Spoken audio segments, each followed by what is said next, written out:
interno y para balance externo, y ahora vemos las causas de hipocalemia. Para yo diagnosticar hipocalemia, tengo que estar seguro que esto no es ficticio, ¿no? O que no, esto no es desviación entre la célula y el extracelular. ¿Cuándo hay hipocalemia ficticia? Paciente con leucemia. ¿Cuántos leucocitos tendrá un paciente leucémico? Incontables, ¿no? 30.000, 50.000, 60.000. Estas células, estos leucocitos, esta leucocitosis severa, lo que hace es jala el potasio dentro de las células. Y si uno tiene al tubito a este paciente de la muestra y deja reposando mucho tiempo, lo que va a encontrar es hipocalemia ficticia. Entonces, siempre hay que tener cuidado de que cuando tengamos pacientes con leucocitosis severa, como sucede con los desórdenes mieloproliferativos, igual leucemias, sea llevada la muestra inmediatamente y pedir al laboratorio que sea leído inmediatamente y no dejen reposando la muestra. Nos llevamos el conocimiento a la casa.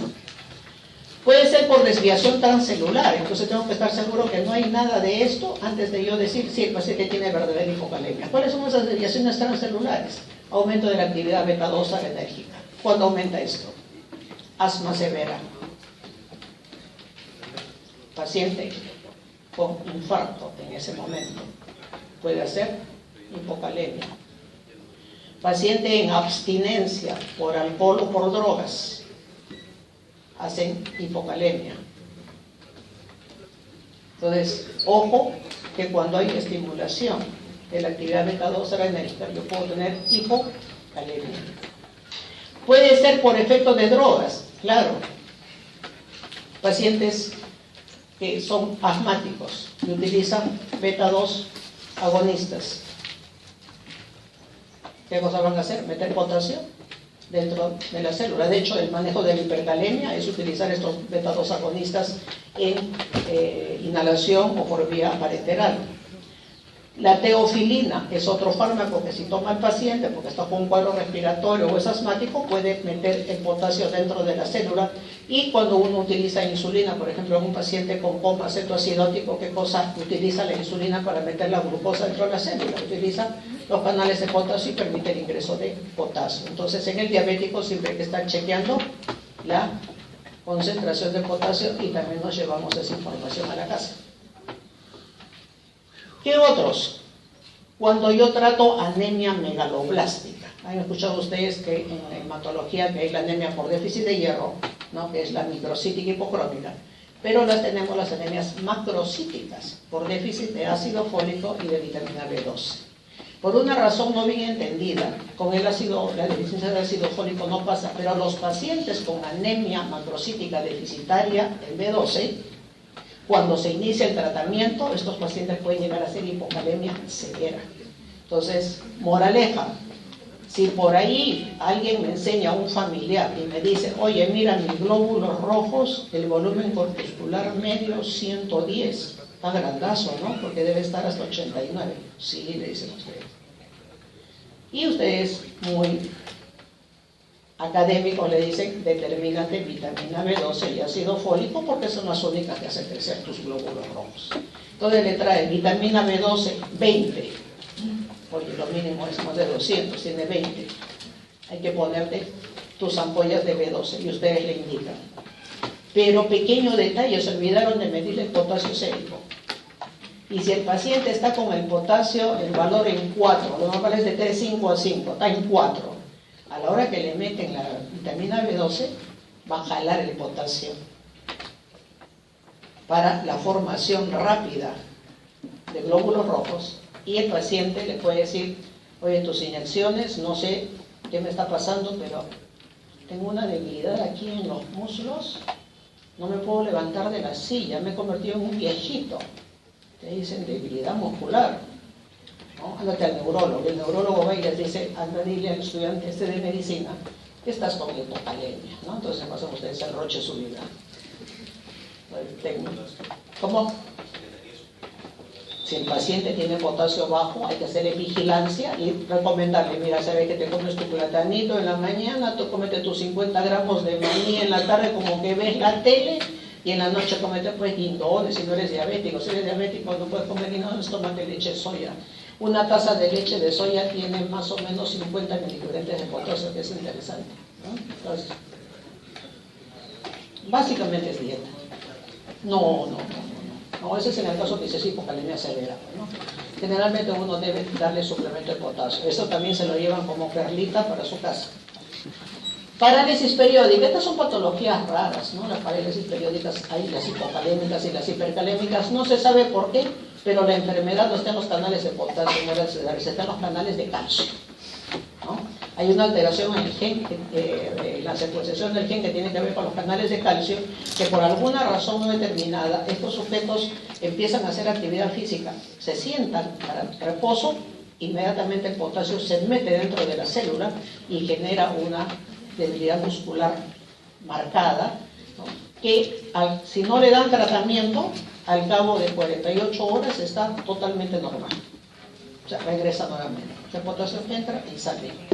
Ahora, no me pregunten cuál es la razón, porque hasta ahora nadie la sabe. Lo que se ha encontrado es que el que está enfermo es el canal de calcio. O sea, hay un montón de calcio dentro de la célula. Y por último, el aumento de pH, ¿no? Así, alcalosis metabólica, hipocalemia. ¿Cuáles son las causas de hipocalemia? Ingesta baja. ¿Es frecuente la ingesta baja de potasio? Está en las frutas, está en las verduras, está en las carnes, está en el huevo. Entonces, ¿en qué casos van a ver ustedes por ingesta disminuida? Generalmente en pacientes pues, de muy escasos recursos económicos que probablemente se alimenten solamente a base de carbohidratos, ¿no? Entonces saben que las zonas de mayor riesgo lo que hacen, inclusive ellos van y piden que les regalen en las pollerías la grasa del pollo y eso lo fríen para darle a sus niños con arroz. ¿Ustedes salen a comunidad? ¿Han visto eso? ¿No? Es terrible. Probablemente ahí uno puede encontrar hipocalemias crónicas, daños renales por hipocalemia, ¿no? En las zonas más depauperizadas de nuestro país. Pérdidas gastrointestinales. ¿Por dónde pierdo potasio? Por diarreas, ¿no es cierto? ¿Por vómitos pierdo potasio? Es muy poco. Lo que pierdo básicamente es por diarreas, ¿no? Pérdidas urinarias. Diuréticos. ¿Ya entendieron por qué pierdo potasio por diuréticos? ¿Alguien me lo puede explicar? Para irme satisfecha hoy día.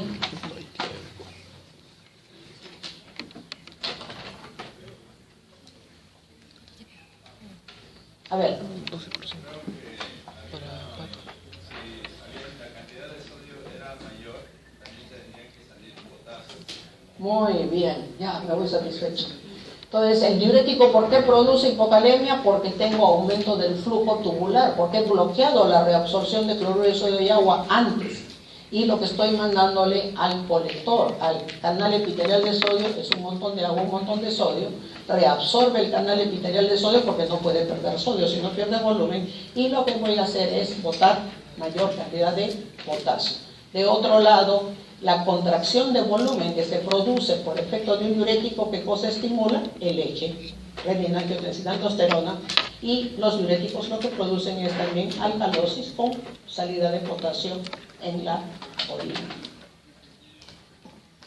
Exceso de mineralocorticoides, ya no les voy a contar, pues no, ya saben, el hiperaldosterona mejor me produce. Estos de acá son alteraciones. El Lidl es producido por una patología que es autosómica dominante, está el Bartter o el Littelman, que son autosómicos recesivos. Y bien rápido para que lo entiendan, siempre pónganlo en ese orden. LBG, siempre. Inventen su nombre, Lalo, no sé, pues pongan un apellido Beteta Galvez, no sé, para que se acuerden. ¿Ah? ¿Para qué? ¿Para qué viene la mnemotecnia? Lidl es canal epitelial de sodio. Ese está enfermo. Si está enfermo, retiene un montón de agua y de sodio. Y si tiene un montón de agua y de sodio que retiene, ¿a quién va a botar? Al potasio. Y va a ser hipocalemia. Y si retiene un montón de agua y sodio, va a generar aumento del gasto cardíaco y va a generar hipertensión arterial. O sea, el líder, que es el canal epitelial de sodio, que está enfermo, un montón de sodio que entra, un montón de potasio que sale, pero como entra un montón de potasio, subo mi presión arterial. O sea, soy un hipocalémico hipertenso. El Barter o el Gitelman son hipocalémicos normotensos. Normotensos. El Barter es asa de Henle. Es igual que dar furosemida crónicamente. Y el Gitelman es como dar tiacidas crónicamente, o sea, voy a dañar el transporte de sodio a nivel del túbulo distal. ¿Ya? Entonces acuérdense, LBG, ya deben haberse inventado un nombre por ahí. Póngale nombre, apellido para que se acuerden de su amigo LBG. Lidl, hipertenso, Barter o Gitelman, normotensos. Estos señores, debido a que hay una falla en la reabsorción de sodio y agua en estos niveles, ofertan también igualito, más al canal epitelial, y eso barre potasio, ¿de acuerdo? Más la alcalosis metabólica por uso de diuréticos, por efecto de la aldosterona alta, barre más potasio. Lo otro es que haya una reabsorción de sodio con un anión no reabsorbible. ¿Qué casos? Vamos a suponer que tengo un paciente que recibe sales de penicilina o sales de un derivado penicilínico, puede ser ceftriaxona, ceftazidima, lo que ustedes quieran, pero es una sal de sodio. Pero ese sodio está formando una sal con un anión que no es conocido para mi riñón, es no reabsorbible. ¿No es cierto? Entonces, ¿quién se va a ir a la reabsorción? El sodio, pero va a ir sin el cloro. ¿No es cierto? Y ese déficit de jalar solamente el sodio, que se quede el anión reabsorbible y no va con el cloro, altera la neutralidad o no dentro de la célula, la altera. Y cómo está la carga eléctrica afuera. Rápido, ¿qué carga tiene el cloro? Negativo. Negativo. ¿Y si está negativo, quién sale? Positivo. Potasio. Potasio. O sea, por diferencia de cargas, el potasio se pierde en esos casos. Entonces, otra perla que me tengo que llevar es cuando yo trato con antibióticos, que son sales de sodio. Lo que tengo yo es un anión no reabsorbible acompañante al sodio, y el sodio se va a reabsorber sin su amante, que se llama cloro.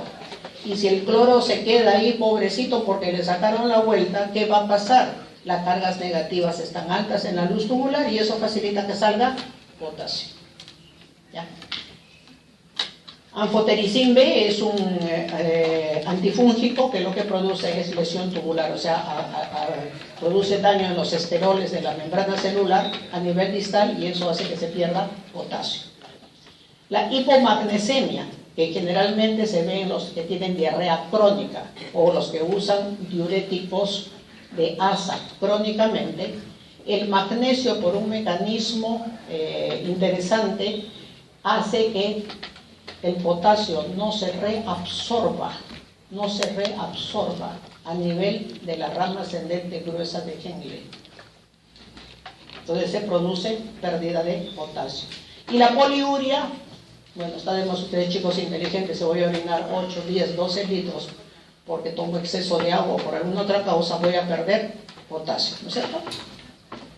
¿Puedo perder también potasio por sudoración aumentada? Sí. Se puede perder cuando esta es excesiva. En diálisis, ¿por qué? Porque el baño de hemodiálisis lleva un miliequivalente y contra 1 se enfrenta la sangre del paciente. El filtro de diálisis actúa como la barrera de filtración, o sea, como una barrera semipermeable, y por lo tanto, si yo tengo 1 en el baño de diálisis y el paciente tiene 3 o 4, puedo generarle yo hipocalemia, porque no todos los renales crónicos son hipercalémicos. Y puede haber depresión de potasio sin hipocalemia, o sea, mi potasio corporal total está bajo, pero mi potasio sérico está bien bonito en 5, ¿es factible?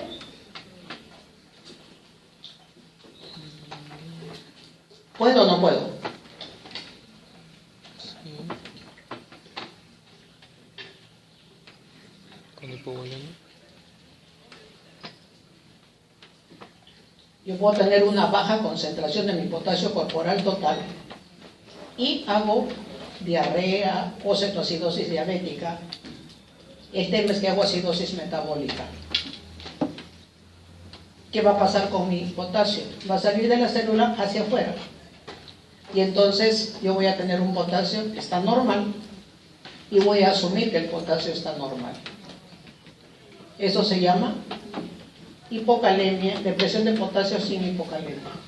O sea, el paciente está realmente hipocalémico, tiene depresión de potasio, pero está falseado el valor plasmático por este shift del intra al extracelular. ¿Cuál es la perla que saco en conclusión de acá?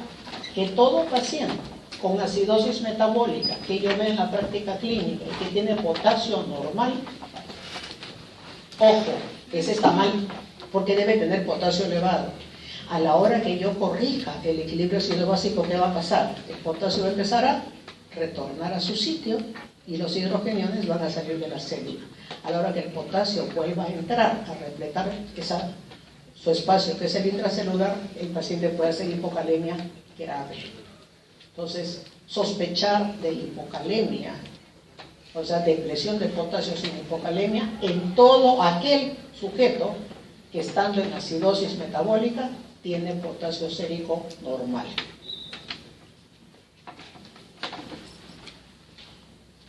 Y yo creo que con esto podemos terminar la hipercalemia, ya la leen ustedes. Si tiene que ver con la excitabilidad del músculo cardíaco y a nivel neuromuscular, obviamente las manifestaciones van a ser arritmias cardíacas y va a haber compromiso de músculos. De todos los músculos, músculo liso, músculo estriado, ¿sí o no? ¿Qué dicen? Pero solamente basta que vean la diapositiva para que me hagan la trampa y me contesten. ¿Qué músculo es este? ¿Ah? Ya, ¿qué músculo es este? Listo. ¿Y qué músculo es este? Ya, ¿afecta a los tres? Ya. Ustedes ya están cansados, creo. Yo no los voy a atormentar más, ahorita acabamos. Ya leen hipercalemia en su casa. Entonces, a nivel de músculo estriado, el paciente lo que va a tener es debilidad muscular. Recuérdense que la excitabilidad está disminuida, ¿no? En el paciente hipocalémico, porque en la hipocalemia lo que hay es una hiperpolarización del potencial de la membrana. Estamos partiendo de eso. Entonces hay debilidad muscular o parálisis, el paciente puede tener calambres, sensaciones parestésicas, ¿no? Como que le caminan animalitos por las piernas o por los brazos, puede haber tetania, hay dolor muscular y cuando la hipocalemia es crónica puede producirse atrofia por lesión muscular crónica. Se produce por lesión también en el músculo liso ilioparalítico y el paciente puede hacer gran distensión abdominal. Dice, no sé qué me ha pasado, pero mire, en el abdomen tremendamente balonado con dolor abdominal, ¿no? Y entonces es una característica en los pacientes hipocalémicos. Cuando uno toma la placa hay una gran cantidad de aire dentro de la cavidad, dentro de la luz intestinal, y cuando uno escucha los ruidos están muy disminuidos o inclusive ausentes, ¿no? Puede haber rhabdomiolisis y mioglobinuria. ¿Qué tendrá que ver el potasio acá? Si yo le digo acá a su compañero que está delante, ¿cuál es su nombre? Rodrigo. Y le digo, Rodrigo, ¿sabe qué? Anda, corre hasta el fondo y regresa corriendo. ¿Qué va a pasar en el momento que él hace ejercicio? ¿Qué cosa necesita? Aumentar flujo sanguíneo, ¿no es cierto? Y el flujo sanguíneo se inicia a la hora que empieza a correr con la salida de potasio de la célula muscular. Y eso es lo que produce vasodilatación. Si yo tengo a un sujeto depletado de volumen, vamos a suponer que Rodrigo no quiere comer potasio, no corre. Le digo, corre, ¿qué cosa va a hacer al llegar al final? Dolor muscular severo, porque no hay potasio suficiente, no hay vasodilatación, está corriendo en isquemia, que puede lesionar músculo y puede haber resolución muscular. Entonces, una de las manifestaciones de hipocalemia es que el paciente puede hacer rhabdomiolisis, o sea, destrucción de músculo, y obviamente libera hemoglobina que puede producir lesión dentro del riñón. Y por último están las arritmias cardíacas, ¿no? Que son digamos, las más temidas. ¿Cuáles son estas? Se las he puesto acá a propósito. Hay contracciones auriculares o ventriculares prematuras. Estas apúntenlas porque en las copias no está, porque yo tengo una mala costumbre, que cada vez que reviso el PowerPoint aumento cosas, así que van a encontrar acá cosas que de repente no están en las copias. Tengo esa mala costumbre. Contracciones auriculares o ventriculares prematuras, puede haber bradicardia sinusal, taquicardia paroxística auricular, miren, puede llegar a bloqueo de conducción o a fibrilación ventricular, ¿no? ¿En qué casos uno ve más arritmias cardíacas? En los pacientes con digitálicos. ¿Qué cosa hace la digital cardiología?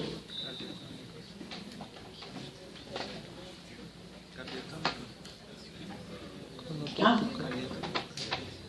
¿Actúa qué? No, pero ¿cuál es el mecanismo de acción? Esa es cardiología. Y el doctor Ruiz sí les explica todo. Es maniático como yo. ¿Dónde actúa? No, si no sabe.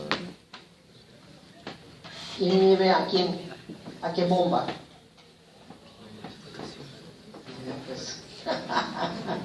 Ya del mismo, ya soy lo que sé lo que hace. Claro, bloquea esa bomba. Entonces, en pacientes con digitálicos, las arritmias, si yo genero más hipocalemia, es más frecuente en ellos porque está bloqueada esa bomba por el digital. ¿Y qué cosa es esa bomba? Bota el sodio que es su enemigo y mete potasio dentro de la célula, ¿no es cierto? Y si lo que voy a hacer es bloquear esa bomba, ¿qué cosa es lo que voy a generar? Arritmias cardíacas por hipocalemia, porque esa bombita está enferma. En isquemia coronaria también es más frecuente, o en los pacientes que reciben diuréticos como hipertensos, que se asocian con hipertrofia ventricular o insuficiencia cardíaca, estos tienen más riesgo de hacer arritmia. O sea, no todo el hipertenso que recibe diurético, no vayan a asustar a sus familiares. Oye, estás tomando diurético, eres hipertenso, la doctora Santibáñez me ha dicho que te vas a morir de una arritmia cardíaca. No los asusten. Eso lo van a ver cuando tiene factores de riesgo. O sea, hay que tener mucho cuidado en el hipertenso que toma diuréticos y que le barre el potasio por el mecanismo que ya sabemos, pero que tienen hipertrofia de ventrículo izquierdo o que tienen falla cardíaca. En esos, el riesgo de arritmias es alto, ¿no? Y aquí están las manifestaciones de hipocalemia. Conforme va bajando, mire, la onda T baja en 3.5, potasio en 3. Ya no solamente la onda T baja, sino que empieza a aparecer la onda U, que empieza a elevarse, y en 2.5, mire, pues la onda T prácticamente no se ve, es básicamente la onda U la que pueden ver, y el nivel del ST, ¿no? Es un desnivel hacia abajo. Entonces, estas son las características en los pacientes con hipocalemia. Y aquí para que se entretengan, porque creo que aquí nos quedamos. ¿Qué hora es? 2:30. 2:30. Ya completamos la hora de clase hace rato. Eso pasa por hacer su reto. Bueno, chicos, entonces solamente esto para terminar con hipocalemia y se queden con toda la información. El potasio produce lesión renal cuando está bajo, porque produce alteración en la capacidad de concentración y dilución por esa vaporización a nivel distal que hemos visto, que hemos conversado ya hace unos 15 minutos. Produce aumento del amonio y aumento de la reabsorción de bicarbonato.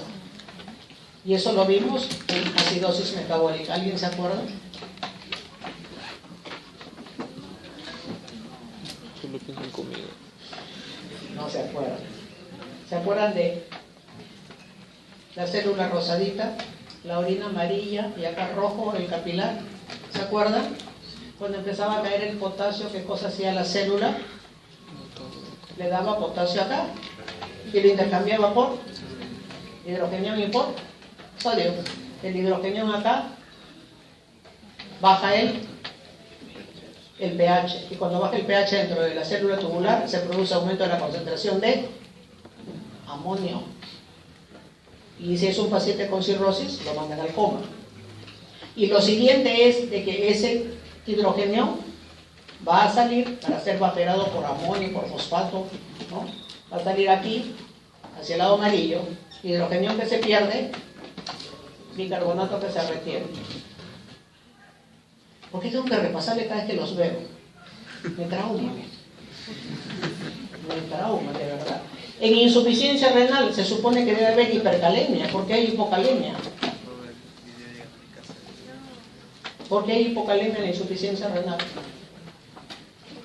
Cuando la insuficiencia renal es básicamente con lesión intersticial más que glomerular, el paciente pierde potasio.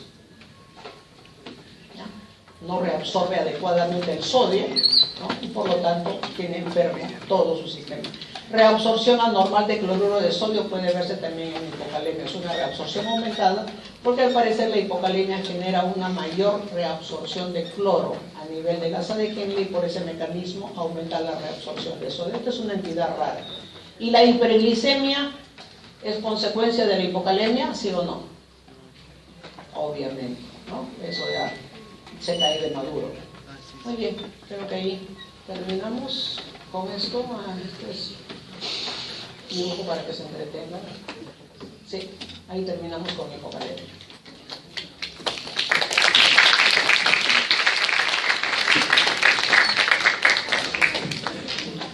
Ahora lo que tienen que hacer, chicos, es leer